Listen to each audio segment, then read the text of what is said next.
Tapi Kalau sebenarnya lebih menarik kalau lu bettingnya yang di lain saham-saham yang tadi gue bilang diuntungkan dari kenaikan BBM. apa contohnya?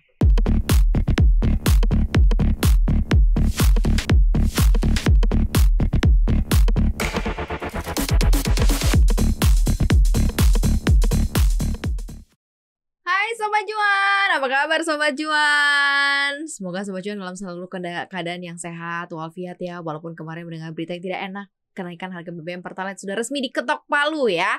Nah, kita akan bahas ini lebih lengkap dalam Paham Pantauan Saham. Makin paham makin Cuan.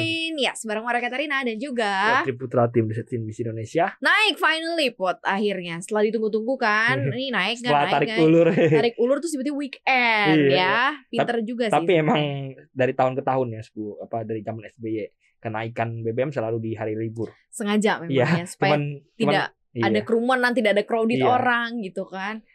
Jadi berapa kali naik itu cuman satu kali yang nggak di hari libur, sisanya semua hari libur. Semuanya hari libur. Dan terjadi juga sekarang kenaikan untuk BBM bersubsidi Pertalite yang jadi Rp10.000 per liter dan juga solar Dan subsidi. sebenarnya juga dinaikin di hari libur juga good thing sih. Coba kalau lu bayangin jam buka market jam 10 Pasti 10 gejolak pagi gitu. pasti anjlok, pasti orang tapi- kaget anjlok, tapi karena udah market udah hitung-hitung bla bla bla, cuman anjlok tadi pagi. Makanya Iya, benar. pagi anjlok emang karena fear-nya dulu kan, fear BBM naik, Iya, tapi iya. emang naik lagi gitu. Fear-nya apa sih sebenarnya kan kalau kita tahu ya bahwa ketika BBM naik ya pasti itu kan membuat kantong tercekik ya sebenarnya ya karena harus ada cost lebih yang harus lo bayarkan untuk membeli bahan bakar gitu. Ini kan esensial apalagi untuk mereka-mereka yang memang kerjanya Dan domino pakai- efeknya juga pok. Iya, Semua domino barang-barang naik juga. pasti karena kan ke end user ujung-ujungnya dan Iya. itu ke barang yang akan kita beli, yang akan kita bayar nih dari nilai kenaikan ini. Tapi kalau market ini biasanya melihatnya, meresponnya sebagai bentuk apa sih kalau dengan adanya kenaikan BBM ini? Ya sebenarnya selalu ada event apapun itu pasti ada yang diuntungkan dan yang dirugikan biasanya di Betul, market gitu. betul. Ya misal pandemi, jualan farmasi, rumah sakit bla bla bla kan naik kan ya, dan diuntungkan dan dirugikan pastinya. Sama dengan ini kenaikan BBM juga, yang dirugikan dulu ya pertama, yang pastinya ya tentunya sektor transportasi dirugikan ya, cost pasti naik. Ya. Lu kirim barang, Ya. pakai BBM, pakai ini, itu pasti cost naik ya. Valuasi profit turun, valuasi turun ya, impactnya ke harga gitu. Ya pasti jadinya sektor transportasi dirugikan satu. Dua, konsumer juga. Kan seperti gue bilang domino efeknya banyak gitu. Jadi BBM naik, sembako naik, inflasi, daya beli turun dan lain sebagainya ya. Saham-saham konsumer pasti dirugikan, nggak cuman yang INDF CBP yang peritel juga dirugikan, daya beli turun, nggak bisa beli baju. Itu kalau kayak gitu-gitu emang nggak disukain oleh investor institusi yang gede-gede ya. Jadi kan biasanya kalau yang ngebuat koreksi di market itu kan karena ada keluar dana besar kan dari market kita kan. Dan biasanya kan memang yang pemilik dana gede yang bisa bikin market turun gitu. Nah ini emang nggak suka ya hal-hal yang bersifat non populis kayak kenaikan BBM. Enggak juga, buktinya ISG-nya naik kan. Jadi ya memang lu harus cermati ini impactnya sama kenaikan BBM ini ke big cap-nya kan berarti kan. Kan kita tahu saham-saham retail ini nggak ada yang big cap. Iya sih. Konsumer paling 1-2 biji itu juga nggak sampai 100 triliun. Iya. Nah, terus ya satu lagi transportasi juga nggak ada yang big cap. Ya, siapa big cap yang ada transportasi. Jadi bye-bye big cap dong nih, karena kenaikan. Nggak jadi saham-saham yang terimpact langsung dengan kenaikan BBM ini, terimpact negatif. Itu nggak ada yang big cap. Nggak ada yang big cap. Oh jadi aman. Oh iya. Kalau ada yang big cap langsung ngerasa kalau turun. Kalau ada big cap 1 turun 3-4%, semuanya jadi jiper turun semua kerasa gitu. Kan kita tahu big cap kita kan banking, Telkom, apa gitu ya. Big capnya nggak ada. Paling Unilever big cap loh. Unilever udah nggak nyampe 100 T sekarang. Sampai ya. Iya. Jadi istilahnya ya udah gitu ya. Berarti ya market dengan adanya kenaikan BBM ini karena kebetulan juga big cap-nya nggak ada yang berbau-bau retail, consumer. Palingan Astra juga ASI ya paling impactnya seberapa sih ke ASI gitu. Lu udah siap beli mobil, udah siap beli mobil, kagak siap bayar bensin naik ya. Gitu. Tapi outlooknya jadi kayak gimana nih nanti untuk saham-saham yang berbau retail, kemudian berbau otomotif gitu ya. Karena otomotif kan bukan hanya mobil, ada suku cadangnya mungkin akan ngaruh juga ke sana. kalau consumers pun juga ya pasti dengan kenaikan harga barang-barang, apakah kemudian daya beli masyarakat nggak mampu ngedongkrak sehingga nanti kinerja daya beli masyarakat benar-benar akan flat, benar-benar akan ya udah menghentikan, misalnya berhenti makan mie instan gitu ya, atau berhenti dengan konsumsi barang tertentu karena memang harus ke bensin semua. Sebenarnya terimpact, tapi nggak gitu terimpact besar. Lebih banyak yang contohnya INDF ICBP lebih terimpact dari kenaikan harga gandum daripada ini daya beli turun oke, dia ngurangin berapa persen penjualan lah gitu katakan. Tadinya beli 10 mie-nya terus jadi belinya cuma 7 gitu. 9 setengah gitu. Cuma satu itu. Jadi berimpact tapi emang nggak gitu banyak. Terasa, tapi karena secara agregat pasti terasa gitu. Tapi cuman ke sektor-sektor tertentu, dan di sektor-sektor tertentu itu juga impactnya nggak masif. Kayak misalnya ketika diserang corona itu impactnya benar-benar masif dan terasa kan. Kalau ini impactnya hanya dalam jangka waktu panjang akan terasa ya gitu. Kalau lu ngomong 3 bulan 6 bulan ya belum akan terasa gitu.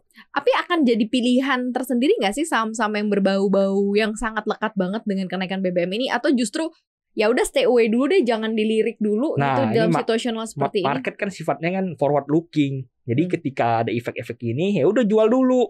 Ya lu lihat saham-saham transportasi rata-rata merah hari ini ya, karena emang market rasanya forward looking karena terimpact.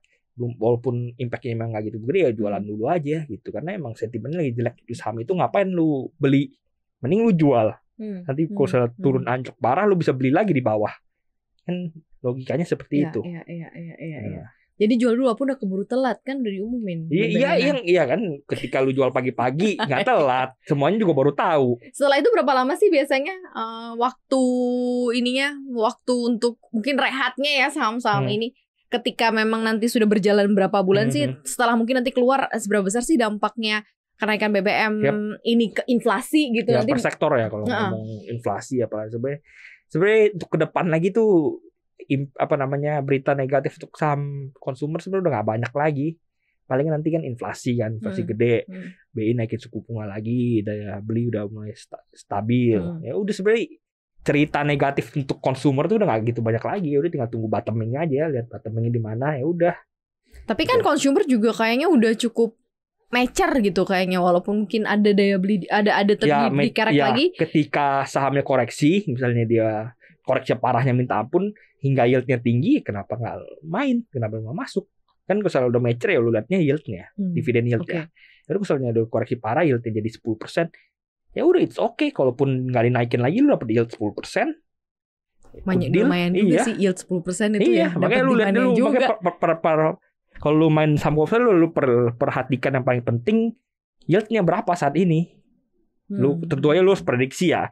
Kira-kira tahun ini bakal cetak laba sekian, kan ada beberapa yang turun tuh ya, lu prediksi kira-kira menurut riset ini bakal cetak laba segini tahun ini. Dari laba segini DPR-nya tahun lalu segini ya, lu bisa kira-kira kan. Bukan lu pakai yield tahun lalu plek gitu, jangan kayak gitu, enggak boleh kayak gitu. Nah, dari situ udah longsor parah, lu udah yieldnya jadi lumayan nih. Ya, nothing wrong kalau mau betting di sana gitu. Oke. Tapi sebenarnya lebih menarik kalau lu bettingnya yang di saham-saham yang tadi gue bilang diuntungkan dari kenaikan BBM. Apa contohnya? Yang jelas pasti komoditas ya. Komod ya pasti. Masih komoditas suku power. Ya, lu ngomong saham-saham perminyakan atau sebagainya itu pasti happy lah. Gitu. Terus happy-nya kalau udah nyicil kemarin ya harusnya ya. Iya, kalau lu masuk pagi-pagi juga nggak apa-apa gitu. Pagi-pagi tadi pagi udah kelar dong kalau baru masuk ke besok.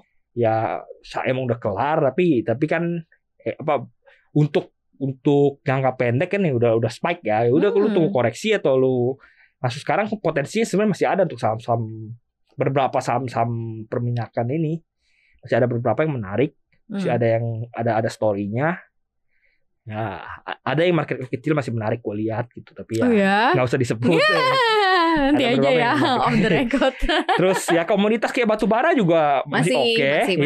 Masih ada at least satu kali cycle dividen gede lagi. Masih menunggu sampai $500 dulu ya. Iya, mungkin bisa ke sana, tapi ya kita perhatiin ya ini Rusia Ukrainanya juga gimana, berkepanjangan gak kita tahu nih udah dekat winter.